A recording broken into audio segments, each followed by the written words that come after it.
ఆంధ్రప్రదేశ్ రైతు సంఘం మాతృ సంస్థ అఖిల భారత కిసాన్ సభ జాతీయ సమావేశాలు 4 రోజుల పాటు గుంటూరులో జరుగుతున్నాయి.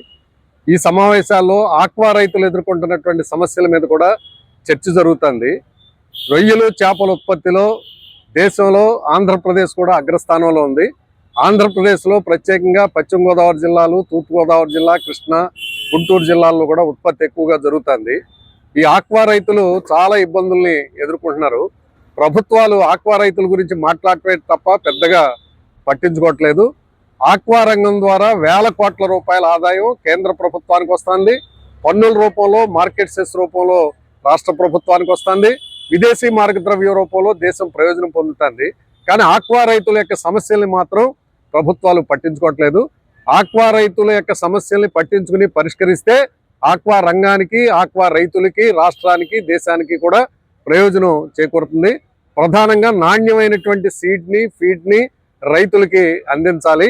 రైతులు కష్టపడి పండిస్తున్నటువంటి రొయ్యలకి, చేపలకి న్యాయమైనటువంటి ధరని అందించాలి.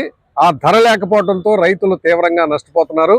ప్రకృతి వైపరీత్యాలు వచ్చినప్పుడు ఈ పంటకి ఇన్సూరెన్స్ లేదు. అంచేత ఆక్వా రంగం, రొయ్యలు చేపల పంటకు కూడా ఇన్సూరెన్స్ సౌకర్యం కల్పించాలని కోరుతున్నాం. ఫీడ్ ధరలు విపరీతంగా పెరిగిపోతున్నాయి. ప్రభుత్వాలు ఈ ధరల్ని నియంత్రించట్లేదు. అంచేత ఫీడ్ ధరల్ని, సీడ్ ధరల్ని కూడా నియంత్రించాలని కోరుతున్నాం. ఆక్వా ఉత్పత్తి చేస్తున్నటువంటి ప్రాంతాల్లో మౌలిక సౌకర్యాలు, రోడ్లు, డ్రైనేజ్ సౌకర్యాలు, ఇతర సౌకర్యాలు కల్పించాలి. కేంద్ర ప్రభుత్వం వాణిజ్య శాఖ దగ్గర ప్రత్యేకమైనటువంటి నిధులు ఉన్నాయి. ఆ నిధుల్ని కూడా ఈ ఆక్వా పండిస్తున్నటువంటి ప్రాంతాల్లో రైతులకు ఉపయోగపడేటట్టుగా చూడాలి. కోల్డ్ స్టోరేజ్ సౌకర్యాలు కూడా ఆక్వా రైతులకి కల్పించాలి. కోల్డ్ స్టోరేజ్ సౌకర్యం లేకపోవటం వల్ల కూడా రైతులు నష్టపోతున్నారు. ప్రతి మార్కెట్ యార్డులో భవనాలు ఖాళీగా ఉన్నాయి. ఆ భవనాల్ని కోల్డ్ స్టోరేజ్లకు కనుక కేటాయిస్తే ఆక్వా రైతులకి మేలు జరుగుతుంది. ఆంధ్రప్రదేశ్ ప్రభుత్వం విద్యుత్ రాయితీ ఇస్తామని చెప్పింది. ఆ రాయితీ చాలా చోట్ల అమలు కావట్లేదు. ట్రాన్స్ఫార్మర్ల ధరలు కూడా పెరిగినాయి.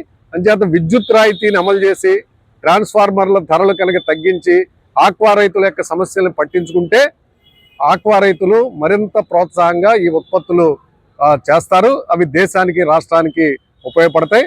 గుంటూరులో జరుగుతున్నటువంటి అఖిల భారత కిసాన్ సభ జాతీయ సమావేశాల్లో ఈ ఆక్వా రైతుల యొక్క సమస్యలను కూడా ప్రత్యేకంగా చర్చిస్తున్నాం. కేంద్ర, రాష్ట్ర ప్రభుత్వాలు ఎప్పటికైనా ప్రత్యేకమైనటువంటి దృష్టి పెట్టి ఆక్వా రైతుల యొక్క సమస్యలు పరిష్కరించాలని డిమాండ్ చేస్తున్నాం.